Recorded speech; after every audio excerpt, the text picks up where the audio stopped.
Much as expected, the Fed remains in wait-and-see mode. At today's FOMC meeting, Powell just continued to use words like uncertainty and phrases like waiting for clarity as he described the backdrop that's being utterly clouded by the threat of tariffs. And actually, in that vein, while he may not have uttered the word stagflation, they basically used the definition of it in the press statement when they said that the risks of higher unemployment and higher inflation have risen. He did address how they would attempt to tackle that backdrop. He said they would look at each of those metrics relative to their target's goals and attempt to judge how long it would take to get back down to that goal. That is an incredibly tricky thing to achieve, and it's the place where policy mistakes are made, but I guess it's his mistake to make. Our sense of stagflation, like we saw in the 70s and 80s, will be difficult to materialize.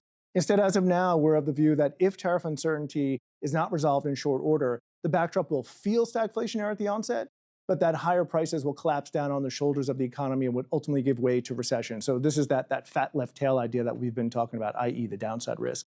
In the end, we have sympathy for Powell's stance on taking a wait-and-see approach, but we do think cuts will materialize this year, just not as fast or as aggressively as the market seems to think, but they're on the way.